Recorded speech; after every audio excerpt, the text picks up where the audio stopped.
Topic po natin, mga problema sa tiyan pag nagkakaedad. Actually, bago tong topic na to. First time ko lang to i-discuss. And I'm sure karamihan sa inyo makaka-relate kayo. Pag kayo edad 40 pataas, makaka-relate kayo dito. Hindi ba kayo nagtataka? Kahit ako nga nagtataka, bakit parang nagbabago yung digestion natin, yung panunaw natin pag tumatanda tayo? Ano ba nangyayari? Di ba? Yung mga dating kayang-kaya nating kainin. Dati, ang bilis natin kumain, kahit anong fast food, anong maanghang, baliwala. Diba? Hindi natin pinapansin yung pag-CR natin, pag-banyo, walang problema. Pero pag tumatanda, 40s, 50s, pag 60 years old, mapapansin nyo, marami nang hindi po pwede. Marami nang sumasakit sa tiyan at nagiging problema. So, explain ko sa inyo, anong pagbabago sa tiyan natin. Lahat ng tao dadaan dito. Ano yung 7 sakit na mas dumarami pag tumatanda. At ano yung home remedy. Paano tayo mag-a-adjust dito sa bagong kondisyon ng tiyan natin. Actually, hindi pa to talaga sakit eh. Kasi normal to na aging process. Umpisahan natin ha. First, ang pagbabago pag tumatanda, syempre sa pagnguya, sa ipin. Pag nagkulang ang ngipin, nasira ang gums, mas mahirap na magnguya. Pero hindi lang yan sa ipin. Usually, very old na yan eh. Yung isang problema, yung panunaw dito. Start tayo sa bibig ha. Yung esophagus. Dito sa esophagus natin, meron tayo isang parang muscle dyan dito eh. Sa pagitan ng esophagus at yan, medyo nagloloko yung sphincter na yon. Nagloloko, minsan lumuluwag, minsan sumisikip. Dahil dito, mahirap ka na lumunok. Mapapansin nyo yan, edad siguro 50. Magtataka kayo, ba't minsan lagi nagbabara yung pagkain? Pagdating sa tiyan natin ng pagbabago, nababawasan din yung digestive enzymes. Yung mga chemical ng panunaw ng tiyan natin nababawasan. Hindi na natin matunaw yung pagkain. Pagpunta sa small intestine, large intestine, hindi na ganun kaganda ang small intestine at large intestine natin. Yung bituka natin nagiging mas manipis, mas hindi na nakaka-absorb ng pagkain, mas kulang na rin yung nilalabas ng panunaw, yung enzymes ng pancreas, ang lapay, humihina din, pati ang atay, humihina din, lumiliit ang atay. So, ang pagpanunaw natin, mula bibig hanggang sa pagdumi, mahaba yung bituka natin eh. Around 30 feet daw yan eh. 30 feet, pag diniretso mo yan, ganyan kahaba yan. So, nagkakaproblema sa daanan, pababa. Yan, yung sa daanan natin. So, tingnan natin na 7 sakit. Bago tong topic natin. First time to discuss. Number 1, mapapansin nyo, pag tumatanda, dahil dito sa pagbabago, mas marami na nagkakaroon ng gastric reflux, GERD. Gastroesophageal reflux disease. Mas nagburp na tayo, mas bumabalik na yung kinain natin. Kasi nga, yung sphincter nga, yung muscle nagloloko. Minsan lumuluwag eh, ganun nangyayari. Mas marami na rin nagkakaroon ng indigestion. Indigestion, hindi na matunawan. Kasi nga, kulang na pala yung panunaw natin. Yung dating bata ka, lahat ng cheese curls, lahat ng chippy, chichirya, baliwala, kain ka ng kain. Magaling yung tiyan natin eh, kaya tunawin. Ngayon, di na kaya tunawin. Okay, so, heartburn, GERD, indigestion, acid reflux, naiirata na yung alalamunan natin. Ano gagawin natin? So, bawal na tayo ngayon kumain ng marami. Dati, kaya mo kumain ng marami, lumamon. Ngayon, hindi na po pwede. Tapos, kailangan na natin maghintay ng 3 oras sa gabi. Pagkakain bago hihiga. Dati, pagkakain mo, humiga ka, relax, tulog. Ngayon, hindi na po pwede. Paghiga mo, akyat yung pagkain mo, sasakit ang tiyan mo, di ba? Gigising ka madaling araw, ang asim dito. So, wala na tayong choice. 3 hours, konti na lang kakainin, tinataas pa yung una natin. Kailangan din magpapayat kasi mas mataba, masikip ang tiyan, masikip yung pressure. So, malaki ang pressure sa tiyan, mas umaakyat yung pagkain. So, yan ang number 1, GERD, indigestion. So, more water, mas malalambot ang pagkain, at dahan-dahan na pagkain. Number 2, mas marami na rin nagkakaroon ng peptic ulcer. Ito mas delikado, peptic ulcer. Yung GERD kanina, pangangasim lang yun eh. Parang gas-gas pa lang yun. Papunta lang sa gastritis yun eh. Pero yung peptic ulcer, may butas na yung bituka. Yung stomach natin nagkakabutas. So, pag nagkabutas yun sa stomach, sa duodenum, mas delikado. Baka dumugo. So, usually, talaga yung pagkain regular, pero pa konti-konti. Tapos, minsan binibigyan ng gamot, anti-ulcer. Yung iba, chinecheck din for H. pylori. Pa-check na lang kayo sa gastroenterologist. Pag may ulcer, kasi sabihin, matindi na talaga yung pananakit. Number 3 problem sa tiyan, pag umiedad, ito, hindi nyo to problema ng bata kayo. Number 3 problem, constipation. Nagtitibin na ngayon. Di ba? Hindi nyo ba napapansin? Mabagal na ang bituka natin. Di ba? Ayaw na dumumi. Mas matigas na ang dumi. Mas dumudugo na pagdumi. Mas may almoranas na. Di ba? Kasi nga, mabagal na metabolism. Mabagal pa yung bituka. Anong gagawin? Inom ng maraming tubig para hindi constipated. More regular exercise. Siyempre, mas matanda, mas di na maggalaw. Pero dapat mas magalaw. Hindi tayo pwede umasa sa mga pampadumi, mga laxative. Bihirang-bihira lang dapat kainin.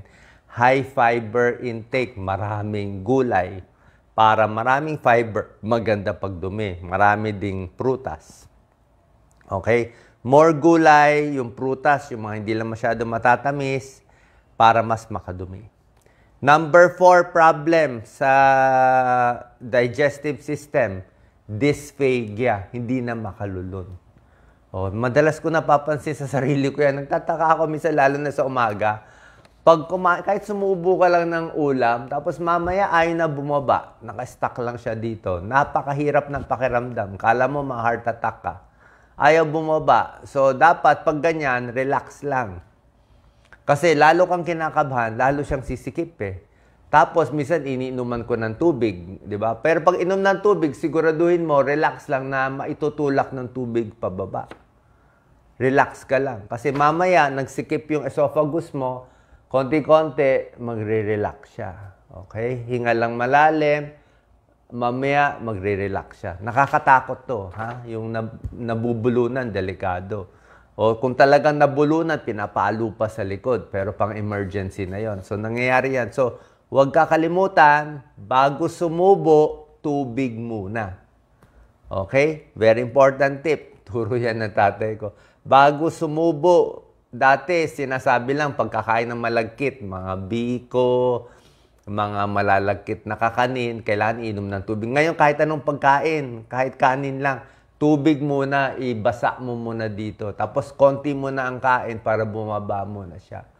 Pag sanay na bumababa, inuman mo ulit ng tubig bago ka makakain. Mahina na yung, yung panunaw. Yung galaw niya mabagal na. Kaya kayo nabubulunan pag tumatanda. Normal po yun. Okay?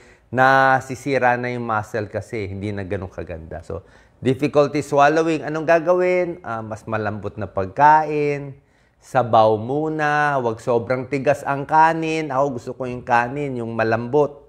Basa-basa. Yung iba ayaw, nagagalit. Gusto matigas yung kanin. Sige, mabulunan kayo. So, pag na-stroke, hindi rin makalulon. Speech therapy. Number 5 problem. Ito hindi naman to problema ng lahat. Pero problema ko to. Number 5 problema pag umiedad, lactose intolerance. Anong lactose intolerance? Ako dati mahilig ako sa gatas eh. Fresh milk. Di ba? Lagi ako umiinom yan. Bumibili ako ng fresh milk eh. Pero ngayon, hindi na po pwede.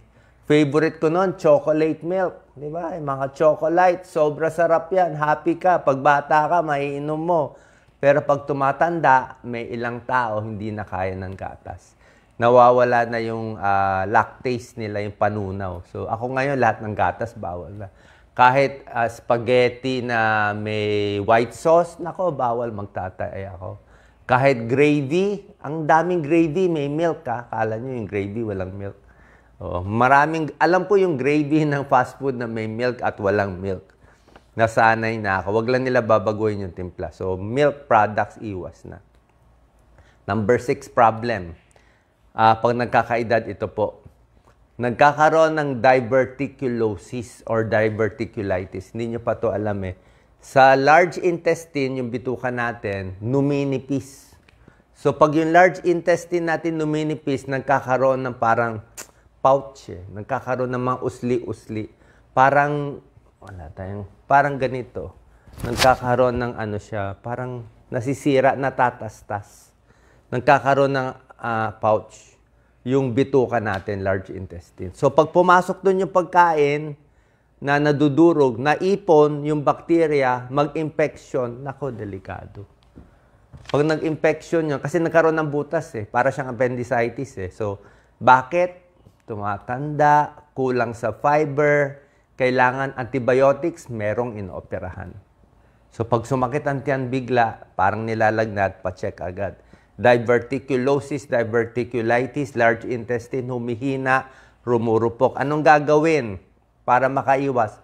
High fiber, gulay pa rin. Kaya bawas fast food talaga eh. Alam ko, dati pag bata ka, siguro pwede ka mag-fast food. Wala ka pa 40 years old. Pero above 40, subukan nyo mag-fast food. Hindi na happy ang tiyan nyo. Yung mamantika, na hindi na kaya. Walang fiber kasi ang fast food eh. Fast food, kanin, chicken, low fiber, lahat yun eh. Lahat yun low fiber. Kailangan mo gulay talaga. Tsaka oily eh. Pag oily, masakit din sa tiyan. Di ba? Hindi nyo na matutunaw ngayon. Yung dating natutunaw nyo. Di ba? High fiber diet. Number 7, nasakit, pwede magkaroon ng gallbladder stone, gallstone. Sabi nga, ang gallstone, kadalasan 4F eh. Ano 4F? Fat, tumataba na tao. 40 years old pataas.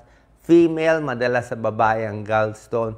Fertile, may regla pa na babae. So, 40s na babae, fat, female, yan ang 4F, madalas may gallstone. Okay? So, low-fat diet, kailangan din sa gallstone. So, ano ngayon pinakamahalaga ngayon? Ano magagawa natin? 8 tips para sa lahat ng edad 40 pataas. Kung wala pa kayong 40, dapat alam nyo na to para ready tayo. Number 1, tubig pa rin. Wala kang lusot. Tubig. Hindi pwede 3 baso lang. Pag matanda, siguro minimum 6. Pwede na 6 glasses of water. Kung matanda na, hindi ka naman nagpapainit. Pero ako, mga 10 ako eh. Mga at least 10 glasses ako. O, pwedeng sabaw, pwedeng juice, pero mas gusto ko tubig. Kasi nakakataba yung iba pag ginawa ko. So, tubig ang kailangan. Bawal ang alak, nakaka-dehydrate. Kape, konti lang, kasi nakaka-dehydrate. Hindi counted as tubig ang alcohol at kape. Kasi nakakaihi siya, nakaka-dehydrate. Ang counted as tubig, tubig lang, pati tsaa, pwede. Bakit? Para lang gumanda yung panunaw. Lumambot yung constipation. Mas mabasa-basa yung daanan natin ng bituka, di ba? Kailangan mo ng pampadulas eh. Pwede ring water-rich foods, mga pipino, pakwan, lettuce, tomato, matutubig yan. Okay. Number 2, lose weight. Naku, hirap magpapayat talaga. Yung pagkain natin, talagang titingnan nyo. Kasi pag tumaba tayo, lalaki ang tiyan, lalong maiipit, lalo tayong mag-GERD. Pag tumaba tayo, lalong hindi makakagalaw, lalong tataba. Diba? Lalong sasakit ang tiyan. Diba? Lalong mag-GERD, lalong gusto mo pa kumain. Problema na ito eh. Cholesterol, high blood, tuloy-tuloy na lahat yan. Kaya pipilit, huwag lumampas dun sa timbang. Malalambot na pagkain lang, mga lugaw, kanin, maiinit. Bakit sinasabi ni Doc, hot water? Marami nagagalit sa aking mga bata eh. Yung nanay daw nila, puro ayaw na sila bigyan ng cold water. Pwede naman cold water kung gusto nyo. Kaya lang, sa tiyan na tumatanda, bakit sa mga Japan, sa Singapore o lahat tsaa, lahat mainit. Bakit puro hot water yung mga matatanda, 80, 90, 100 years old? Hot tea. Lahat may hot tea. Kasi nga, pamparelax ang mainit, na bagay, mainit na tubig, mainit na tsa, nare-relax ang muscle. Mare-relax, magandang panunaw siya. Pag malamig, maninigas yung muscle. Di ba? Obvious naman eh. Malamig masyado, magka-cramps ka. Ano bang gamot sa masakit na tiyan? Di ba? Hot bag. Hot. Di ba? Lagyan mo lahat na mainit eh. Magpapa-shower ng hot. Masakit ang likod mo, ano nilalagay? Hot pack. Hot pampa-relax. Di ba? Mainit. Kaya maligam-gam na tubig, mas maganda, lalo na pag tumatanda. Pero kung malakas kayo minsan, gusto nyo malamig na soft drinks, paminsan-minsan pwede, pero ready lang kayo magka-GERD. Ready lang. So, 1, water. 2, ingatan na pagkain, lose weight. Number 3, fiber foods. Gulay talaga. Gulay, bawas mantika, bawas fast food, mas malalambot na pagkain. Inuman muna ng tubig. Tapos yung kain mo, hindi na pwede yung maramihan na 2 times a day, sobrang mga all you can eat. Naku, dami ko nakikita ngayon eh. Yung all meat, libre, 1,000, all you can eat. Magugulo yung tiyan nyo, magugulo. Parang niloloko lang natin sarili natin eh, di ba? Oo, nakadaya tayo sa restaurant, pero ay nagkasakit naman tayo, di ba? Order na lang kayo ng isang order. Di ba? 1,000 yan, marami ka na ma-order. Order ka na lang ng isa, kumain na lang ng normal. Huwag natin try talunin yung restaurant. Hindi po pambata yun, pwede. Pambata, yung mga challenge. Pero pag matanda, normal eating, konti-konti lang. Number 3, kailangan talaga mag-exercise. Galaw, tapos pipilit pa rin talaga mga sit-up konti, yung mga crunch, yung mga twist, mas gagalaw-galaw para gumalaw din ng bituka. Mas gumagalaw ang katawan, mas gumagalaw ang bituka. Okay? Exercise every day. Kahit matanda, kahit masakit ang likod, pilit maglakad. Kaya pag may nakakita ako na naka-wheelchair, nako, sabi ko, mahirap na to. Kahit naka-wheelchair, pilit pa rin galaw-galaw kung nakahigaman. Kasi oras na steady mo na siya sa wheelchair, sa kama, tuloy-tuloy na, hindi na rin gagalaw yung bituka, hindi na dudumi, lalaki na antiyan, lahat na ng sakit, ipon-ipon. Kailangan talaga galaw-galaw para hindi pumanaw. Number 5, bawas stress. Ang stress nagpapagulo sa acid natin. Ang stress nagpapasira din ng digestive system. Di ba? Mas stress, mas masakit ang tiyan. Mas stress, mas irritable bowel syndrome. Tandaan yan. Mas stress, mas maraming problema sa tiyan. Isip ng isip, habang kumakain, hindi kayong matutunawan. Mas maraming stress, mas umiinom ng alak, mas naninigarilyo, mas nag-overeating. Oh, wala eh. So, stress, kalaban yan. Number 6, kailangan pa-check lagi yung ipin para mangunguya yung pagkain. Kasi pag hindi mo nginuya, hirap ulit yung tiyan. Number 7, pwede yung probiotic. Probiotic. Ako nagpo-probiotic ako, kaya lang medyo nakakalambot ng dumi. Sa akin, nakakalambot ng dumi. Kung medyo matigas ang dumi ko, siguro half dose lang ako pag sinabi 2 times a day, once a day lang ako. So, meron mga probiotic, medyo may tulong. And number 8, pag may sintomas, punta sa doktor. Nagtatae, tumitigas, sobrang sakit ang tiyan, may dugo sa dumi, talagang paulit-ulit na iba na pakiramdam mo, senior citizen na, pa-check tayo sa doktor. Kasi, siyempre, iniisipan natin, meron ding mga bukol-bukol dyan, ayaw naman natin isipin. Pero pag matagal na sintomas, pa-check mo rin tayo sa doktor. Aayusin din yung mga gamot. May mga gamot na nakakatigas sa dumi. Yung mga antidepressant, nakakatigas yan ng dumi. Yung mga pain relievers, nakakatigas ng dumi. Yung mga antibiotic, depende. Iba nakakalambot, nakakatigas. So yan po, bagong topic natin. Na-experience ko yan. Kaya yung mga dating na gustong-gusto mong kainin, na pag senior ka na, mayaman ka na, gustong-gusto mo puntahan lahat ng, yung mga mall, di ba? Ang daming restaurant. Bawal na eh. Doon na lang tayo sa normal. Balik tayo doon sa lugaw ni nanay at tubig na mainit, nakakaya naman, no? Di ba? Lugaw na lang at pero wala tayong choice eh. Kasi paminsan-minsan, kaya ako, pag mag-experiment ako ng kain, minsan tanghali. Para kahit sumakit ang tiyan ko, tanghali, hanggang gabi. O, sumakit ang tiyan ko. Pero pag sa gabi, pag kumain ka sa restaurant, sumakit ang tiyan mo, nako, hindi na po pwede. Isang favorite food ko, taco. Mahilig ako sa taco eh. Kaya lang ngayon, hindi na pwede mag-taco. Hindi na. Dati, taco, kayang-kaya ko yan. 2 taco. Napakasarap. Pero ngayon, hindi nakakaya. Kasi yung pagka-spicy niya, may halong very spicy na after age 40s, 50s, hindi ko na makain yung mga taco. So, pansinin nyo, ano yung mga kaya nyo kainin, hindi nyo kainin, ilista nyo para at least mas hindi sumakit ang iyong tiyan. Good luck po. God bless. Share po natin.